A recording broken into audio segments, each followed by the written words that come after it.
थोड़ा थोड़ा और पीछे पिछल जाओ।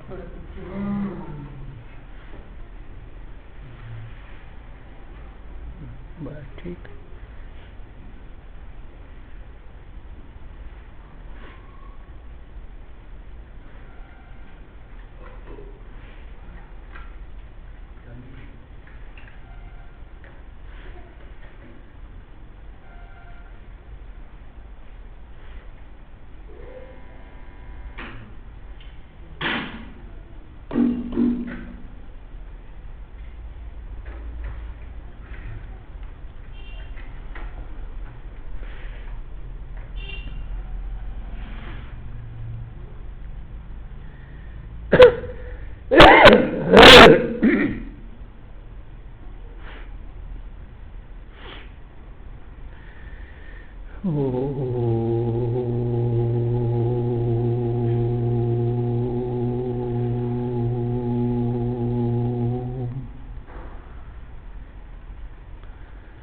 नमो ब्रह्मादिभ्यो ब्रह्म विद्या संप्रदाय कर्तृभ्यो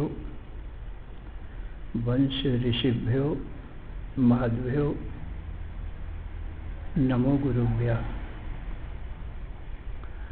सर्वोपप्लव रहिता प्रज्ञान घन प्रत्यगर्थो ब्रह्मैवाहमस्मि। नारायणं पद्मभवं वसिष्ठं शक्तिं च तत्पुत्र पराशरं च व्यासं शुकं गौड़पदं महान्तं गोविंद योगीन्द्रं अथास्य शिष्यं श्री शंकराचार्यम् अथास्य पद्मपादं च हस्तामलकं च शिष्यं तंत्रोटकं भारतीककारम् अन्यान् अस्मद्गुरून् सन्ततम् आनतोऽस्मि। श्रुतिस्मृतिपुराणानाम् आलयं करुणालयं नमामि भगवत्पादं शंकरं लोकशंकरम्। शंकरं शंकराचार्यं केशवं बादरायणं सूत्रभाष्य कृतौ वंदे भगवन्तौ पुनः पुनः। ईश्वरो गुरुः आत्मेति मूर्तिभेद विभागिने व्योमवद्व्याप्तदेहाय दक्षिणामूर्तये नमः। अशुभानि निराचष्टि तनोति शुभ संततिं स्मृतिमात्रेण यत्पुंसां ब्रह्म तन्मंगलं परम्। अतिकल्याण रूपत्वात् नित्य कल्याण संश्रयात् स्मृतीनां वर्धत्वाच्च ब्रह्म तन्मंगलं विदुः। ओंकारश्चाथ शब्दस्य द्वौ एतौ ब्रह्मणः पुरा कंठं भित्त्वा विनिर्यातौ तस्मान् मांगलिकौ उभौ। ओम तत्सत् परब्रह्मणे नमः। श्री राम जय राम जय जय राम। श्री राम जय राम जय जय राम। श्री राम जय राम जय जय राम। श्री राम जय राम जय जय राम। श्री राम जय राम जय जय राम।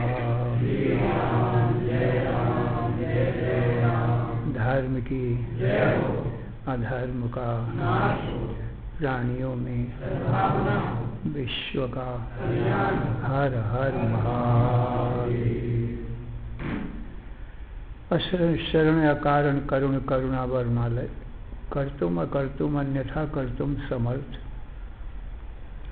नित्य शुद्ध बुद्ध मुक्त स्वरूप अनंत कोटि ब्रह्मांड नायक परात्पर पूर्णतम पुरुषोत्तम परब्रह्म सच्चिदानंद घन सर्वज्ञ सर्वशक्तिमान सर्वाधार सर्वाधिष्ठान भगवान श्री कृष्ण से अर्जुन ने पूछा, हे भगवान, कार्पण्य दोषोपहत स्वभाव पृच्छामि त्वां धर्म सम्मूढ़ चेता यच्छ्रेयः स्यान्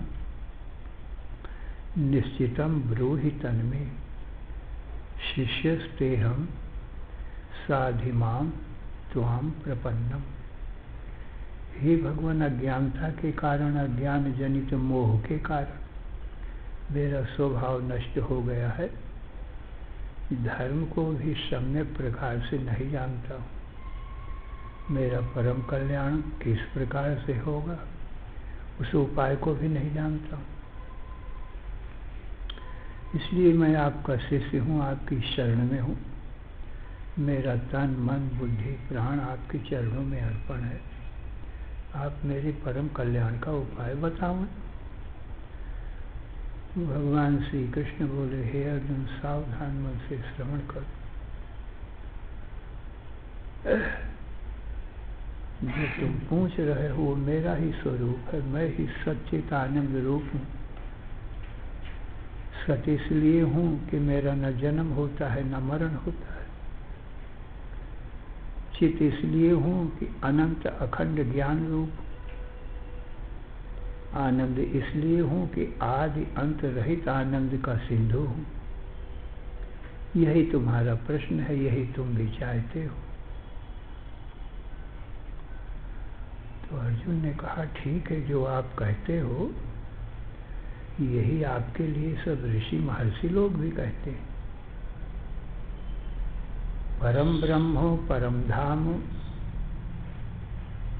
पवित्रम परमं भवान पुरुषम शाश्वतम दिव्यम आदिदेवम अजम विभुम आहुस्त्वाम ऋषयः सर्वे।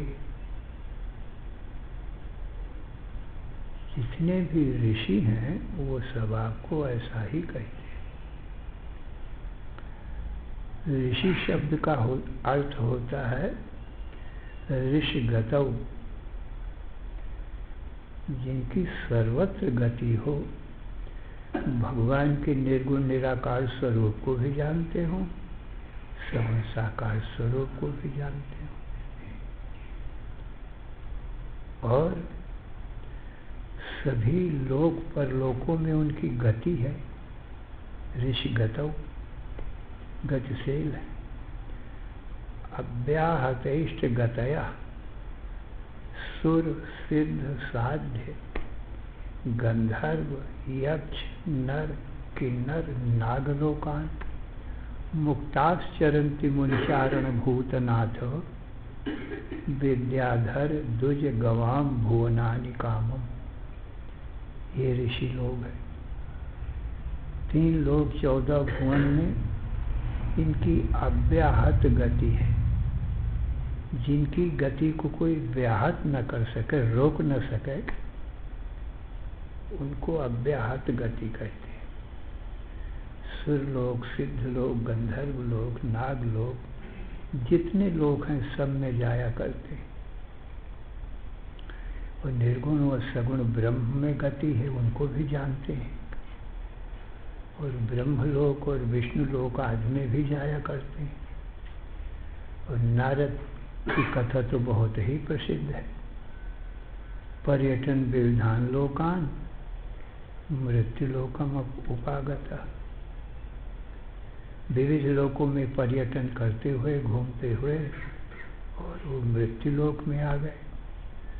मृत्यु लोक में लोगों को बहुत ज़्यादा दुखी देखा। सोचने, अब संत हैं, स्वभाव से दयालु कृपालु होते हैं। नारद जी धर्मात्मा हैं और भगवान के भक्त हैं और सिद्ध योगी हैं, ऋषि हैं, देवर्षि हैं। देव हो और ऋषि हो उसको देवर्षि कहते हैं। और राजा हो और ऋषि हो उसको राजर्षि कहते हैं। वो ब्राह्मण हो और ऋषि भी हो उसको ब्रह्मर्षि कहते हैं। नारद जी देवर्षि हैं, बहुत उपाय सोचा कि यहाँ के लोगों का दुख दूर करूं, परंतु उनको ना समझ में आया। तो जो बात ना समझ में आवे उसको नारद जी तुरंत विष्णु भगवान के पास जाते थे, उसका उपाय पूछे। विष्णु लोक को चले गए और वहाँ उनसे जाकर के पूछा कि महाराज मैं विविध लोकों में घूमता हुआ मृत्यु लोक में गया, तो वहाँ के लोग बहुत दुखी और मुझे कोई उपाय नहीं सोचा, इसलिए आपके पास आया हूँ। आप बताओ, जो उपाय आप बताओ वही मैं जा करके वहाँ के लोगों को बताऊं, मनुष्यों को बताऊं। तो भगवान ने कहा सत्यनारायण की कथा ही आत्यंतिक दुखों की निवृत्ति और परमानंद की प्राप्ति का साधन है। तो सत्यनारायण की कथा, तो जो सत्य है और चिद है वो आनंद रूप भी है, ऐसा नारायण है।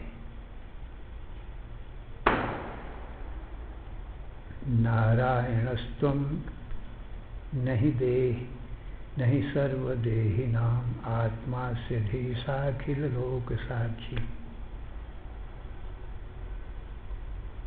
नारायणस्त्वं, हे प्रभु आप नारायण हो, सबकी आत्मा हो और अधिष्ठान हो, अखिल लोक के साक्षी हो। सर्वदेहि नाम आत्मा से अधिष्ठान से अलोक साक्षी से। तो अधिष्ठान वो होता है नराणाम समूह नारम। नारायण शब्द का अर्थ होता है नराणाम समूह नारम, नरों के समूह को नार कहते हैं। चराचर जगत नार है, जितना नरों का समूह है, नराणाम जीवानाम, और उनका जो आयन माने आधार अधिष्ठान, जहाँ ये सब संसार रहता हो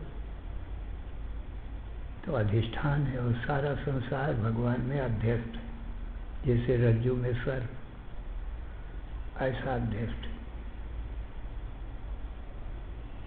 तो इसलिए भगवान को नारायण कहते हैं। तो एकमात्र नारायण ही सच्चित आनंद स्वरूप है। तो सत्य नारायण की जो कथा है, कथा किसको कहते हैं? भगवत स्वरूप कथनम कथा। भगवान के निर्गुण व सगुण स्वरूप का कथन करे उसको कथा कहते हैं। तो जिसका कथन करे उसी का कथन, वही कथा हो जाएगी। कोई भालू बांदरों की कथा कहे, हनुमान जी की, जामवंत की, तो उन्हीं का ज्ञान हो जाएगा। कैसी उनकी जन्म से ले उत्पत्ति भई, कैसे जीवन उनका रहा, फिर कहाँ अंतर ध्यान हो गए। तो कथा उसी को कहते हैं, जिसका कथन किया जाए वही कथा कहलाती है। अब कोई स्त्री पुत्र धन व्यापार खेती का कथन करे, ऐसी खेती की जाती है, ऐसा व्यापार किया जाता है, इसमें ऐसा घाटा, स्त्री की गुण दोष सुंदरता वर्णन किया, वो स्त्री की कथा हो जाएगी। काग कबूतर की कथा, तो जिसकी भी कथा कथन किया जाए बस वही। तो भगवत कथा क्या है? भगवान का कथन। और कथा जो है, जिसका कथन किया जाता है उसके ज्ञान का सबसे श्रेष्ठ उपाय है। उससे श्रेष्ठ कोई उपाय नहीं है। सभी वेद शास्त्र संत महात्मा भगवान के निर्गुण व सगुण स्वरूप का कथन करते रहते। इसलिए दूसरा तो कोई उपाय नहीं है बताने के भगवान का स्वरूप, कहा ही जाएगा। इसलिए सर्वश्रेष्ठ साधन भगवान के जानने का कथा ही है। और किसकी? भगवान की कथा, क्योंकि भगवान की कथा से ही भगवान का ज्ञान होगा। और भगवत कथा भक्ति में गिनी गई है। भगवान की कथा कहना और सुनना ये भक्ति है। प्रथम भक्ति संतन कर संगा, दूसरी ममरति कथा प्रसंगा। गुरुपद पंकज सेवा, तीसरी भक्ति अमान, चौथी भक्ति मम गुण गण, करे कपट तज गान। मंत्र जाप मम दृढ़ विश्वासा, पंचम भजन सुवेद प्रकाशा। छठ दमशील विरति बहु कर्मा, निरत निरंतर सज्जन धर्म। सप्तम सब मोमय जग देखे, मोते अधिक संत कर लेखे। आठम यथा लाभ संतोषा, सपने हु नहीं देखे परदोषा। नवम सरल चित, नवम सरल सबसों छल ही न, मम भरोस ही हर्ष न दीना। इन 9 प्रकार की भक्ति बताया है भगवान ने, और भागवत में भी 9 प्रकार की भक्ति बताई गई है। श्रवणम कीर्तनम विष्णु स्मरणम पाद सेवनम, अर्चनम वंदनम दास्यम सख्यम आत्मनिवेदनम। ये 9 प्रकार की भक्ति भागवत में बताई गई है। भागवत में श्रवण से प्रारंभ किया है, और रामायण में भगवान राम ने श्रवण से प्रारंभ नहीं किया कि मेरी कथा सुने। इन्होंने प्रथम भक्ति संतन कर संगा बताया है, ये भगवान राम ने बताया है। तो इन दोनों में भेद होता है। तो भेद की निवृत्ति के लिए समाधान ये है कि भागवत में जो कहा गया है श्रवण से कहा गया है, परंतु भगवान की कथा सुनेगा किससे, सुनाएगा कौन? अब ये प्रश्न खड़ा हो जाता ना। सुनना है भगवान की कथा, पर पहले सुनाने वाला चाहिए। तो जो भगवत तत्व निर्गुण व सगुण स्वरूप को जानता हो वो संत हैं। निर्गुण सगुण भगवान के स्वरूप के जानने से वो भी सच्चिदानंद, जो सत को जानता है वो सत ही हो जाता है। संतौ संता, संत माने सत, सत शब्द का ही बहुवचन में संत बन गया। संतौ संतः, संतम संतौ सतः, सथा सद्भ्याम सद्भि, ऐसे बन जाते हैं। तो संत भगवंत का ही रूप होगा कि जो भगवान को जानेगा वो भगवत रूप हो जाएगा। इसलिए जो सुनाएगा वही जो जानता होगा भगवान को, और जो नहीं जानता वो क्या सुनाएगा। तो जो नहीं जानते हैं वो सुनने वाले हैं, और जो जानता है वही सुनाता है। इसलिए भगवान राम ने कहा कि जो मेरी कृपा से मुझ सच्चित आनंद ब्रह्म को जानते हैं वही मेरी कथा सुना सकते हैं, दोनों स्वरूपों को बता सकते हैं। इसलिए भगवान ने पहली भक्ति संतों का संग बताया, फिर अपनी कथा सुनने की बात बताई। और ये सुनने में, कथा सुनने में कोई संशय रह जाए तो गुरुपद पंकज सेवा तीसरी भक्ति अमान। तो गुरु के कमल स्वरूपी चरणों की सेवा करे और अपना संशय निवारण कर ले, क्योंकि कथा सुनने में बहुत संशय भी हो जाते हैं। अब किससे संशय निवारण करें? तो गुरु से उनकी सेवा करते हुए उनसे संशय निवृत्ति कर देवे। सदगुरु मिले से जाहि जिन, संशय भ्रम सम जाए। सदगुरु के मिलने से संशय और भ्रम समूह चला जाता है। अब ये संशय और भ्रम 2 शब्द आए। संशय किसको कहते हैं, भ्रम किसको कहते हैं? ये रस्सी है कि सांप है।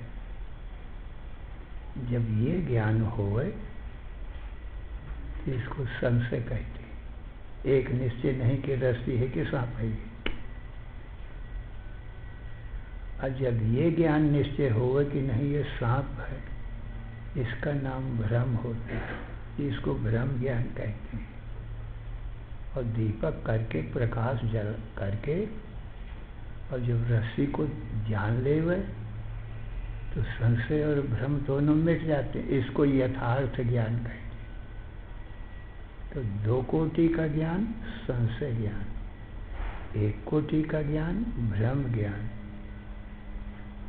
और यथार्थ क्या है? ये रस्सी है, तो रस्सी का जो इसको यथार्थ ज्ञान कहते हैं। तो यथार्थ ज्ञान से संशय और भ्रम की निवृत्ति होती है। तो गुरु संशय और भ्रम की निवृत्ति करते हैं यथार्थ तत्व बता करके। चौथी भक्ति मम गुण गण करे कपट सजगान। फिर चौथी भक्ति ये है कि अब मेरा गुणगान मुझ ईश्वर का, मैं सच्चिदानंद ब्रह्म जगत की उत्पत्ति पालन संहार करता हूँ और समय समय पर साधु ब्राह्मणों की रक्षा करने के लिए अवतार भी ज्ञान सगुण साकार रूप भी धारण करता हूँ। तो भगवान के अनंत गुणगण हैं, उनका गान करना ये चौथी भक्ति है। और मंत्र जाप मम दृढ़ विश्वासा पंचम भजन सुवेद प्रकाश। क्योंकि धर्म क्या है, भक्ति क्या है, ज्ञान क्या है, ये तो वेद से ही ठीक प्रकाशित होता है। क्योंकि ईश्वर सर्वज्ञ हैं, उनकी वाणी वेद है, सो वही ठीक ठीक निर्णय देते हैं। इसलिए जो वेद प्रमाण से बोलता है या भाष्य लिखता है वो सर्वमान्य होता है। और जो अपनी बुद्धि से उपदेश देता है उसको मत कहा जाता है। तो भुंडे मुंडे मुंडे मतिर भिन्न, सबकी बुद्धि मति अलग अलग है। तो जो बुद्धि के अनुसार ही बोलेगा, तो कोई सत्वगुणी बुद्धि वाला है, कोई रजोगुणी बुद्धि वाला है, कोई तमोगुणी बुद्धि वाला है। एक निर्णय तो नहीं होगा।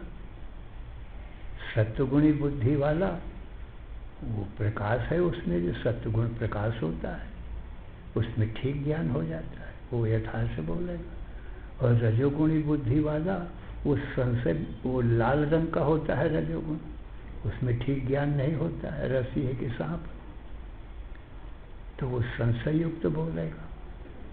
और जो तमोगुणी बुद्धि होगा वो तो विपरीत बोलेगा, विपरीत ज्ञान उसको होगा। तीनों प्रकार की बुद्धियां आगे भगवान ने बताई हैं। तब किसकी बात मानी जाएगी? इसलिए इन सब की जीवों की बुद्धियों को छोड़ दो। ये सत्वगुणी रजोगुणी तमोगुणी गुणों से प्रभावित हैं, इसलिए भगवान की तो बुद्धि किसी से प्रभावित होती नहीं है। इसलिए भगवान की वाणी ही प्रमाण रूप हुआ करती है। क्योंकि भगवान में न तो कोई संशय है, न कोई भ्रम है, न कोई प्रमाद है, न विप्रलिप्सा है, न कोई कर्णापाटव है। भ्रम, प्रमाद, विप्रलिप्सा, कर्णापाटव ये 4 दोष होते हैं। सो जीव की बुद्धि में हुआ करते हैं ये चारों। और ईश्वर की बुद्धि ईश्वर में नहीं हुआ करते हैं, क्योंकि ईश्वर की जो उपाधि है शुद्ध माया है, विद्या रूपणी है। वहाँ यथार्थ ज्ञान प्रकाश होता है, तो संशय भ्रम होगा ही नहीं, प्रमाद नहीं होगा, न संशय होगा भ्रम और न प्रमाद होगा। और न विप्रलिप्सा है भगवान को। विप्रलिप्सा कहते हैं दूसरे को ठगना। ठगता वो है जिसकी बुद्धि भ्रमित है। रजोगुणी तमोगुणी वही ठगेगा किसी को। तो भगवान में ये दोष है नहीं, इसलिए दूसरे के ठगने की बुद्धि नहीं है। इसको विप्रलिप्सा कहते हैं। और कर्णापाटव, करण नाम ज्ञान के साधन का है, अपाटोमान नाम है अयोग्यता का। तो जीव के जो ज्ञान के साधन हैं, श्रोत्र त्वचा चक्षु जिह्वा घ्राण मन बुद्धि चित्त, ये ज्ञान के साधन है। सो ब्रह्म ज्ञान में अयोग्य है, और भगवान के साधन जो हैं वो शुद्ध विद्या रूप माया ही है। उसी से वो प्रकाशित करते हैं सबको, अपने वास्तविक स्वरूप ब्रह्म को जानते हैं जो लक्ष्यार्थ है अपना, और बाच्यार्थ को जानते हैं माने माया उपाधिवान, तो माया को जानते हैं, और माया से चराचर जगत की रचना करते हैं भगवान, तो चराचर जगत को भी जानते हैं। तो उनको तो कोई करना पाटो है नहीं, अयोग्यता है नहीं, उनका जो साधन है साक्षात विद्या रूप माया ही है। इसलिए भगवान में ये कोई दोष नहीं है। तो इसलिए भगवान की वाणी परम प्रमाण रूप हुआ करती है, वही मानने योग्य हुआ करती है। तो चौथी भक्ति जो है, छल कपट छोड़ करके भगवान के गुणों का गान करना, भगवान जो कहते हैं शुद्ध हो सकते हैं, पूर्ण विश्वास रखना। मंत्र जाप मम दृढ़ विश्वासा, पंचम भजन सु वेद प्रकाश। तो वेद में जो प्रकाशित किया गया है, माने भगवान ने जो बताया है, वही यथार्थ भक्ति है। तो भगवान का नाम जो है वो मंत्र कहलाते हैं। मननात् त्रायते इति मंत्र, मंत्र शब्द का अर्थ होता है कि भगवान का नाम सुने गुरु से, और उस नाम का अर्थ भी सम्यक प्रकार से जाने, और फिर अर्थ का मनन करे। जैसे राम ये नाम है, तो नाम सुन लिया, पर इस राम इस नाम का अर्थ क्या होता है वो भी समझना चाहिए। यदि अर्थ ना जाने तो राम राम राम राम टेप रिकॉर्ड में भी भरा जा सकता है, पर टेप रिकॉर्ड तो अर्थ नहीं जानता है, तो उसका कल्याण कैसे होगा। ऐसे ये शरीर भी अज्ञान रूप है, वाणी को भी ज्ञान नहीं है, तो टेप रिकॉर्ड के समान ही है, तो अर्थ जाने नहीं। ऐसे ही गीता रामायण का पाठ करे और अर्थ जाने ही नहीं, तो ज्ञान कैसे होगा भगवान। अरे ये तो सारे शास्त्र भगवान के बताने के लिए हैं, और जब अर्थ ही न जानेगा, टेप रिकॉर्ड में भर दो गीता रामायण अखंड, बोलते रहेंगे, अर्थ नहीं जानते। ऐसे ही पाठ करते रहो गीता रामायण का और राम राम मंत्र का, हजारों लाखों पाठ, पर जब अर्थ ही न जानोगे तब क्या होगा। नाम लेत भव सिंधु सुखाही, सुजन विचार करो मन माही। एक बार भगवान का नाम लेने से, और राम का नाम लिया और राम को समझ गया कि सच्चिदानंद ब्रह्म राम कहलाता है, और तत्वमसि आदि वही सच्चिदानंद स्वरूप मेरा भी है, ये भगवान ही बता रहे हैं, तो सत्य वक्ता है भगवान। तो पूर्ण विश्वास करें कि भगवान बताते हैं जो ईश्वर है सोई जीव है, दोनों ब्रह्म का स्वरूप। तो एक बार नाम लेकर के उसका अर्थ जानने से भवसागर सूख जाता है, फिर पार क्या करना है। पार तो तब करना है जब संसार सत्य मालूम पड़ता हो, तभी तो पार करना है उसको। और जब देखा कि ज्ञान हुआ, अरे राम का नाम का अर्थ जाना तो सच्चिदानंद ब्रह्म, और वह ब्रह्म मैं हूँ, सो अहमस्मि सोहमस्मि इति वृत्ति अखंडादीप शिखा सोई परम प्रचंड, वो ब्रह्म मैं ही। तो संसार का अत्यंत अभाव हुआ, किसको पार कर। भवसागर ही सूख गया, माने अत्यंत अभाव हो गया। बाधित हो, जैसे जागने पर स्वप्न का संसार बाधित हो गया, तीनों काल में है ही नहीं तो स्वप्न के संसार को क्या पार करना है? हो तब न पार करे। ऐसे ही जागृत का जगत जब ज्ञान हुआ तो पता लगा कि स्वप्न में और सुषुप्ति में जागृत भी नहीं रहता, क्योंकि स्वप्न में स्वप्न का संसार रहता है, जागृत नहीं रहता है। सुषुप्ति में दोनों नहीं रहते, तो ये सत्य कहाँ है? तो सत्य जब है ही नहीं तो पार किसको करना है? और बिना सामग्री से माया से होते हैं। माया नाम एक संकल्प शक्ति, इच्छा शक्ति का है, उससे होते हैं इंद्रजालवत। तो ऐसी जो माया से चीज होती है वो सत्य कैसे हो सकती है?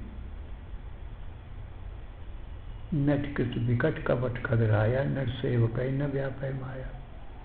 तो एक बार नाम लो और उसका अर्थ जानो तो भवसागर ही सूख जाता है।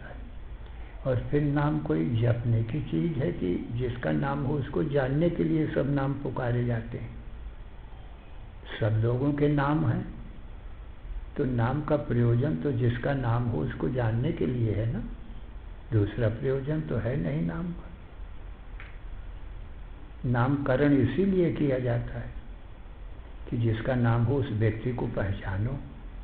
ऐसे ही राम का नाम राम को पहचानने के लिए है। अगुण सगुण बिच नाम सुसाखी, उभय प्रबोधक चतुर्दुहाकी। भगवान के सगुण और निर्गुण स्वरूप को जानने के लिए एकमात्र नाम ही है। तो संसार भर के नाम रूपों को जानने के लिए एकमात्र नाम ही है, दूसरा साधन ही नहीं। और नाम न हो तो आप किसी को कैसे जानोगे? बिना नाम के न तो स्त्री पुरुष मनुष्य पशु पक्षी का ज्ञान होगा, न रेल मोटर हवाई, अभी नाम ही तो है रेल मोटर हवाई जहाज। नाम लेते ही उसका ज्ञान हो जाता है तुरंत, तो उसमें अर्थ भरा है ना। बाजार से कोई साग सब्जी तरोई लौकी आलू कुछ लाना, तो नाम नहीं होंगे तो क्या चीज मांगोगे बाजार में कि क्या दो हमको? भी बिना नाम के व्यवहार चलेगा नहीं, उसकी जानकारी नहीं होगी। तो जैसे व्यवहार में नाम से ही सब चीजें जानी जाती हैं, तो परमात्मा में परमात्मा भी परमात्मा के नाम से जाना जाता है। तो गुरु इसीलिए करते हैं कि राम नाम कृष्ण नाम सब कोई तो जानते हैं स्वभाव से ही, फिर गुरु से लेने की क्या जरूरत है? तो कहते हैं यही कि गुरु उसका अर्थ बता देते हैं जिसका तुम नाम जपते हो। तो उसका जब ज्ञान हो गया, नाम से ही ज्ञान होता है। रूप विशेष नाम बिन जाने, करतल गत न परत पहचाने। हाथ में चीज हो जब नाम ही नहीं जानते हो तो करोड़ों रुपए का हीरा भी हो हाथ में, पर ये हीरा है ये नहीं जानते हो, तो पत्थर का पत्थर ही ये है। तो इसलिए नाम बताया जाता है। नाम का मंत्र गुरु से इसीलिए लेते हैं, नहीं तो सब जानते ही हैं राम कृष्ण विष्णु शंकर, कि गुरु उसका अर्थ बताते हैं। अर्थ बताने से उसको उस जिसका नाम हो उस ब्रह्म का ज्ञान हो जाता है। इसीलिए गुरु की महिमा है और कोई बात नहीं है। तो अर्थ बताने से जो ब्रह्म को मैं नहीं जानता हूँ, राम क्या तत्व है और मैं क्या तत्व हूँ, मेरा क्या स्वरूप, ये मैं नहीं जानता हूँ, तो अर्थ से अज्ञान का नाश हो जाता है। तो अज्ञान को नाश करने के लिए अर्थ आवश्यक है कि साक्षात सच्चिदानंद ब्रह्म का ज्ञान होगा, जिसको जीव कहता है मैं नहीं जानता। अनादिकाल से जीव को यही है कि मैं नहीं जानता हूँ ब्रह्म को, तो जान जाता है। ब्रह्म का नाम ही राम और कृष्ण आदि है। जैसे गोली बंदूक में भर के मारी जाए तो सिंह को मार देती है, और बिना बंदूक के अपने आप ही मारी जाए तो एक सियार को भी नहीं मार सकती है, सिंह को क्या मारेगी? यही फर्क होता है। ये राम नाम गोली है। ये सारे संसार को दुख देने वाला अज्ञान है, वो सिंह है। और अज्ञान ही जन्म मरण देता है। तो मानो व्याघ्र सिंह के समान है, सबके ऊपर हावी हो रहा है। इस अज्ञान रूपी सिंह को मारने के लिए ये राम नाम रूपी गोली है। तो गुरु से लेना माने बंदूक में भर करके इस गोली को मारना है, और अपने आप राम नाम लेना तो अपने हाथ से मारने के समान है। तो ज्ञानी अज्ञानी इस प्रकार से तो उठते बैठते या सवेरे प्रातःकाल सभी राम राम कहते हैं, प्यार से जानते ही नहीं, इसलिए अज्ञान पीछा भी नहीं छोड़ता है। ऐसा कौन हिंदू हो मुसलमान अपनी भाषा में अपने खुदा का नाम लेते हो? भगवान ही का नाम है। ब्राह्मण क्षत्रिय वैश्य शूद्र स्त्री पुरुष सवेरे उठ करके भगवान का नाम सब लेते हैं, थोड़ी देर बैठ के। बच्चों को भी सिखाते हैं, वो भी लेते हैं, पर अर्थ जानते ही नहीं है। ऐसे ही वेद शास्त्र गीता रामायण भी प्रायः लोग पढ़ते ही हैं, विद्वान लोग पूजा पाठ जब करते हैं तब, परंतु अर्थ नहीं जानते हैं, इसलिए अज्ञान पीछा नहीं छोड़ता है। तो गुरु की महिमा इसीलिए है कि वेद शास्त्र भी पढ़ो तो गुरु से पढ़ो, भ्रम की और संशय की निवृत्ति हो जाएगी। और भगवान का नाम भी जपो तो उस नाम को भगवान से, गुरु से ले लो, अर्थ सहित जानो। इसलिए बताया कि मंत्र जाप मम दृढ़ विश्वासा, पंचम भजन सुवेद प्रकाश। वेद में यही प्रकाशित किया गया है कि गुरु से लेकर के नाम जपो, अर्थ जानो, मेरा ज्ञान होगा। छठदम शील विरत बहुकर्मा निरत निरंतर सज्जन धर्म। छठी भक्ति में बताया है कि बहुत कर्मों से अब विराग करो, क्योंकि भक्ति में बहुत कर्म छूट जाते हैं। बस भक्ति में ही सब कर्म आ जाया करते हैं। इसलिए भगवान ने कहा सर्वधर्मान परित्यज्य माम एकम शरणम व्रज। सभी कर्मों को अर्जुन अब छोड़ करके केवल एक मेरी ही भक्ति करो, माने मेरा ही ध्यान करो मन से, मेरा ही मुझे ही नमस्कार करो, मेरा ही गुणगान करो। अब ये भक्ति बताई जा रही है ना। तो भक्ति में भक्त और भगवान दो ही रह जाते हैं, और कर्म योग में बहुत होते हैं, नानात होता है। माता पिता गुरु की सेवा, पत्नी पुत्र परिवार की सेवा, क्योंकि ये सब भगवान ने विधान किया है इनकी सबकी। मातृदेवो भव, पितृदेवो भव, आचार्य देवो भव। तो भगवान का विधान है तो वो सब करना है। तो कर्म योग में और देवी देवताओं का भी यज्ञादिक द्वारा पूजन करना तो नानात तो है, एकत्व तो नहीं है। तो मन की चंचलता दूर नहीं होती है बहुत कर्मों में। मन की चंचलता को दूर करने के लिए केवल एक भगवान का ही ध्यान करना, इससे मन शांत होता है। और बहुतों का ध्यान करोगे तो चंचल होगा। इसलिए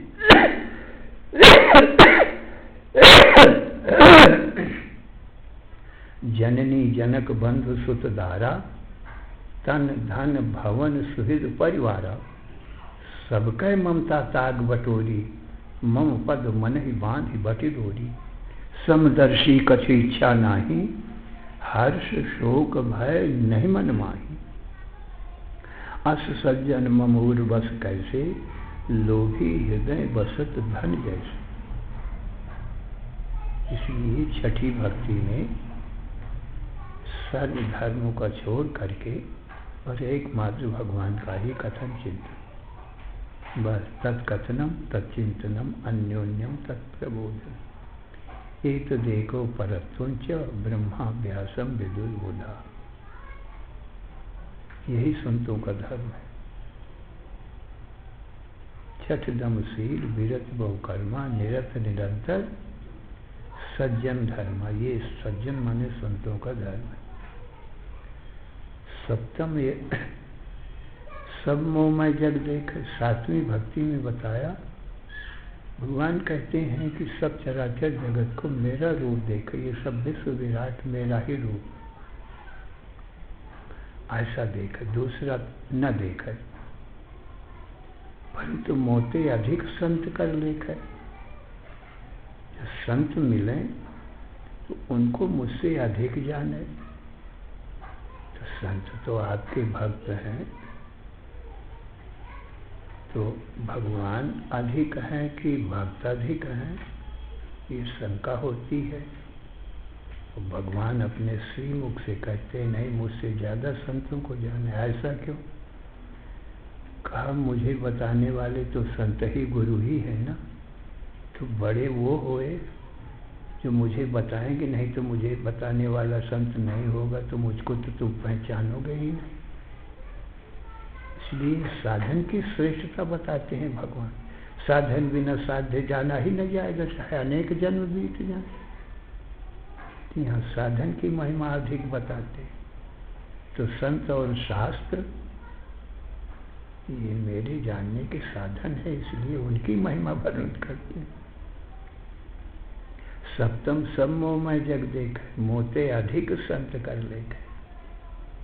आठवीं यथा लाभ संतोषा, सपने हो नहीं देखे परदेश दोषा। आठवीं भक्ति में यथा लाभ संतोष, जो भी हम नौकरी करते हैं, खेती करते हैं, व्यापार करते हैं, कुछ भी करते हैं, जीवन निर्वाह के लिए तो कुछ करना ही पड़ता है। परंतु जो अपनी नीति न्याय मर्यादा की कमाई से प्राप्त हो जाए, कर्म करने में आलस न करो, और जो मिले अपने भाग्य का जानो, उसी में संतोष करो। और यदि संतोष नहीं करोगे तो धनी निर्धनी सभी दुखी। निर्धनी तो धन के बिना दुखी है, और धनी वो असंतोष के बिना, जो संतोष ही नहीं है, उसको और चाहिए और चाहिए, तो गरीब से ज़्यादा वो गरीब है। जिसको और चाहिए वो और ज़्यादा गरीब है, और नहीं तो दोनों दुखी। धन के बिना निर्धनी दुखी, और बहुत धन है पर संतोष नहीं चाहिए और चाहिए, तो उसको भी गरीबी है, दोनों दुखी। इसलिए धनी निर्धनी सभी दुखी। दुखिया दुनिया सारी, सुखी नहीं है कोई जग में, नर हो अथवा नारी, संतोषी ही सुखी जगत में।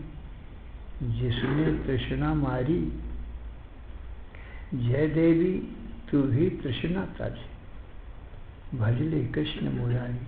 कोई जय देवी नाम की भक्त भाई है, उसने ये लिखा है। तो संतोष सबसे बड़ा धन है। अर्भ खर्ब लव द्रव्य है, उदय अस्त लो राज। तुलसी जो निज मरण है तो कहिया, तो आवे के ही काज। गोधन गजधन बाज धन, और रतन धन खान। और जब आवे संतोष धन, तो सब धन धूरी समान। तो असंतोष से तो सभी दुखी रहेंगे। तो भगवान कहते हैं आठों यथा लाभ संतोषा। पुरुषार्थ पूरा करो, पर फिर जो अपने भाग्य का होगा वही तो तुमको मिलेगा ना।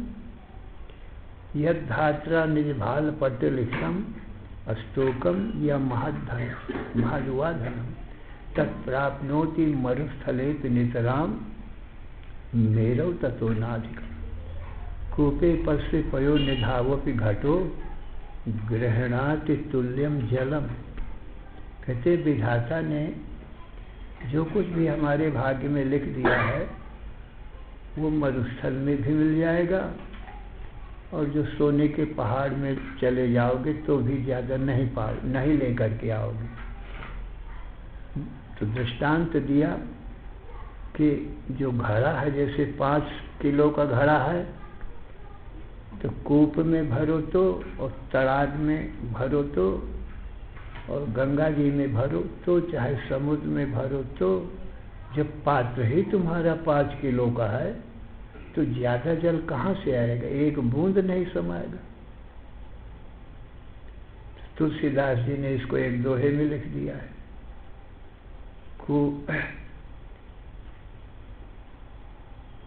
कर्म कमंडल कर लिए तुलसी जहाँ लग जाए, सरिता कूप समुद्र जल बूंद नाधिक समाए। चाहे कुआं में डुबाओ, जब 5 किलो का ही भाग्य कर्म में तुम्हारे लिखा है, तो चाहे गंगा जी में डुबाओ, चाहे समुद्र में डुबाओ, उतना ही लाओगे। तो सोने के पहाड़ में चले जाओगे तो भी उतना ही। कितने लोग, लुटेरे लोग, चोरी डाका करने वाले सोचते हैं कि हम बिना कमाए ज्यादा ले आएंगे, परंतु सज्जनों, वो जो कुछ भी लोगों को दुख दे करके, लूट मार करके लाते हैं ना, तो वो भी चला जाता है और चैन से घर में सो नहीं पाते। जंगल में मारे मारे छिपे छिपे घूमते हैं, क्योंकि सरकार उनके पीछे पड़ती है, चोरी डाका बदमाशों के। तो सुख से सो भी न पाए, और कदाचित ज़्यादा चुरा के डाका डाल के ले भी आए, पकड़े गए, तो वो तो गया ही जो कुछ लाए थे, अब घर का भी चला गया। और दिन रात मारे मारे जंगलों में, कांटों में फिर रहे हैं, अंधेरी रात में फिर रहे हैं। तो प्रत्यक्ष ही तो नहीं संतोष किया तो वो तो चला ही जाएगा, तुम्हारे भाग से अधिक नहीं मिलेगा। तो सब प्रकार से विचार करके संतोष करना चाहिए। पुरुषार्थ करो, इसमें संदेह नहीं, परंतु जो भाग्य का मिल जाए उसमें संतोष करो।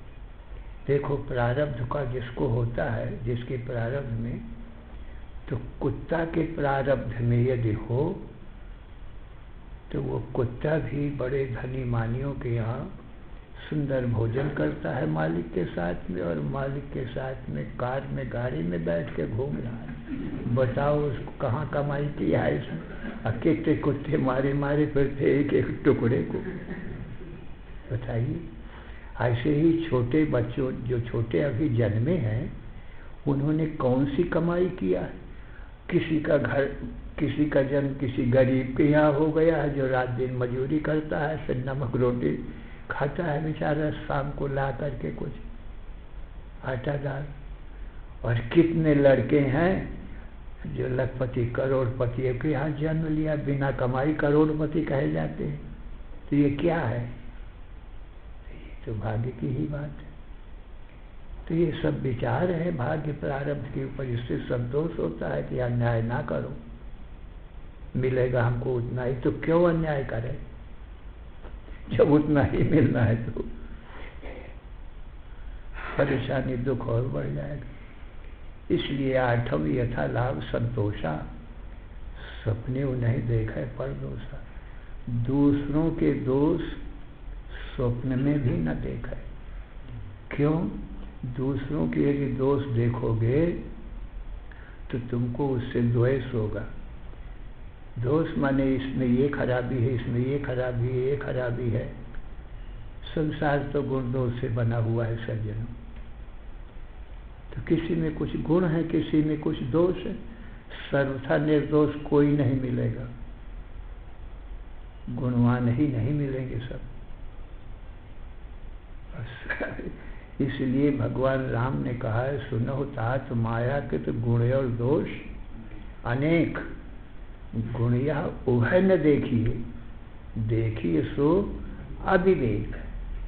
हे तात, ये सारा संसार गुण दोष से बना हुआ है, इसलिए सब में मटेरियल जब यही है, तो अच्छा हो बुरा हो कोई हो, 3 गुण रहेंगे। ये जरूर है किसी में सत्व गुण ज़्यादा है तो रजोगुण तमोगुण ज़रा कम है, और किसी में रजोगुण तमोगुण ज़्यादा है तो सत्व गुण कम है। परंतु जब गुणों से बना ही है तो रहेंगे तो तीनों ही। इसीलिए देवता भी केवल सत्व गुण से नहीं है, उनमें भी रजोगुण तमोगुण है पर कम है। और राक्षस केवल तमोगुण ही नहीं है, क्योंकि मटेरियल तीनों गुण है, तो सत्व गुण रजोगुण उनमें कम पाया जाता है, इतना ही है। ऐसे ही जो धर्मात्मा है, सज्जन है, दैवी संपत्ति वाले हैं, क्या काम क्रोध लोभ ये आसुरी संपत्ति उनमें नहीं है? उनमें भी है। यदि घर गृहस्थी है तो काम क्रोध के बिना तो कैसे काम बनेगा? पर वो काम अधर्म पूर्वक नहीं है, क्रोध अधर्म पूर्वक नहीं है, धर्म से है, अपनी पत्नी में है। और जो क्रोध है तो अपने बच्चों पर है, और उनके सुधार के लिए हिंसा वृत्ति से नहीं तो क्रोध हिंसा वृत्ति से होता है। इसलिए धर्मा विरुद्धो भूतेषु कामोस्मि भरतर्षभो। अर्जुन, धर्म से अविरुद्ध काम मैं ही हूँ, मैंने ही ये विधान किया है गृहस्थी का। तो बिल्कुल नहीं होगा तो घर गृहस्थी और संतति संतान होगी ही नहीं। न स्त्री में काम है, न पुरुष में काम है, तो संतान ही नहीं होती। तो धर्म से अविरुद्ध काम भी है, और धर्म से अविरुद्ध क्रोध भी मैं सुधार की दृष्टि से। और बिल्कुल लोभ ही ना होगा तो लोग क्यों कोई काम, व्यापार, खेती, नौकरी क्यों करेगा? तो उचित मात्रा में शास्त्रानुसार काम करो और जो मिले उससे परिवार का पालन करो, नहीं तो धन के बिना परिवार का पालन नहीं हो। और मोह बिल्कुल नहीं होगा तो जो माता पुत्र पैदा करेगी उसको उधर फेंक देगी, क्यों? मोह ममता ही नहीं है, क्यों पालन करने का कष्ट उठावेगी? तो वो मोह ममता से ही पालन करती है। माता पिता को भी मोह ममता रहती है, तब उनका पालन पोषण करते हैं। तो धर्म से अविरुद्ध ये भी उचित है। तो गुण दोष किसी के ना देखें, नहीं तो किसी में गुण और दोष मिलेंगे ही। सर्वथा गुण ही हो, सर्वथा दोष ही हो, ऐसा कोई नहीं मिलेगा संसार में, चाहे देवता हो, चाहे दैत्य, चाहे मनुष्य हो। फिर भगवान कहते हैं ये गुण और दोष तो माया के हैं, मायाकृत। जो इनको देखता रहेगा तो माया को देखता रहेगा, फिर मुझ परमात्मा को कहाँ देखेगा? अखबार पढ़ेगा तो कोई अच्छे कोई बुरे यही तो पढ़ेगा उसमें, फलाने अच्छे फलाने बुरे। अब कुछ मतलब नहीं, गरज नहीं उनकी अच्छाई बुराई से। जो अच्छे होंगे उनका फल अच्छा उनको मिलेगा, तुमको तो नहीं मिलेगा। और जो बुरे होंगे, पापी होंगे, तो वो पाप का फल वो पाओगे, तुम तो नहीं पाओगे। तो दूसरों के पाप और पुण्य हैं, गुण दोष देखने से तुमको क्या फायदा होगा, ये तो बताओ लक्ष्मण। तो अपने को तो कुछ फायदा नहीं होना किसी के गुण दोष देखने से। और जो अखबार संसार की खबर पढ़ने वाले हैं तो यही फलाने अच्छे फलाने बुरे, फला अच्छे, जिनको कभी देखा नहीं सुना नहीं उसको भी पढ़ करके राग द्वेष में पड़ जाते हैं। तो अच्छों से राग करते हैं और बुरों से द्वेष करते हैं, तो ये राग द्वेष स्वयं ही बड़े पाप। अब दूसरों के गुण दोष देखने से राग द्वेष करके ये पाप मोल ले लिया बिना मतलब गरज।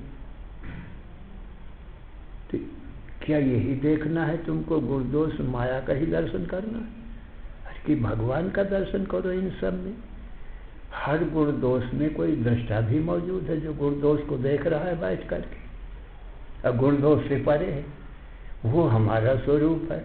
और जिनमें गुण दोष है वो दृष्टा ही वो भगवान ही, क्या देवता में, क्या दैत्य में, क्या मनुष्य में।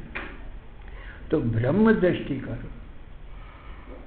माया दृष्टि गुण दोष की दृष्टि में सद्बुद्धि सुख बुद्धि होगी, सो गलत है, अज्ञानता है, ज्ञान नहीं है। तो गुड़िया उभय न देखिए, दोनों न देखो, न गुण न दोष। और देखिए सो अविवेक, जो इन्हीं गुण दोष को देखते रहता है वो अविवेकी है, अज्ञानी है, विचारवान नहीं। तो आठों यथा लाभ संतोषा सपने नहीं देखा है, पर दोषा नवम सरल सब सुख चल ही न, मम भरोस ही हर्ष न दीना। नवमी भक्ति में बताया सरल स्वभाव न मन कुटिलाई, यथा लाभ संतोष। तो सरल स्वभाव हो, निश्चल निष्कपट मन का व्यवहार हो,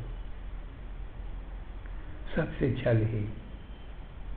मम भरोस, मेरा पूरा भरोस, हृदय में हर्ष और दीन कुछ न हो, भगवान का पूरा भरोसा, ये भक्ति बताइए। और भक्ति भगवान के ज्ञान का सबसे श्रेष्ठ साधन है। और भगवान की कथा से ही भगवान का ज्ञान होता है, इसलिए भगवान की कथा भक्ति में ली गई है। राजा परीक्षित ने 7 दिन भगवान की कथा ही तो सुना है ना। निर्गुण व सगुण भगवान का वर्णन किया गया भागवत में।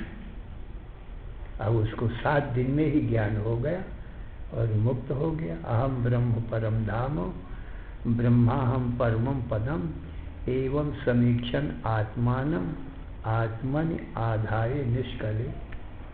मैं परब्रह्म हूँ और वह परब्रह्म मैं हूँ। इस प्रकार से अपने को जान करके और वो मुक्त हो गया, माने ब्रह्म रूप हो गया। इसलिए भक्त का काम यही है कि भगवान का ही कथन करे, भगवान का ही चिंतन करे, किसी के गुण दोष न देखे। दोनों माया के हैं, भगवान ही एक सत्य वस्तु है, ये माया झूठी चीज है। श्री राम जय राम जय जय राम, श्री राम जय राम जय राम, श्री राम जय राम जय जय राम, श्री राम जय राम जय जय राम, श्री राम जय राम जय जय राम, श्री राम जय राम जय जय राम। धर्म की अधर्म का प्राणियों में विश्व का हर हर महादेव।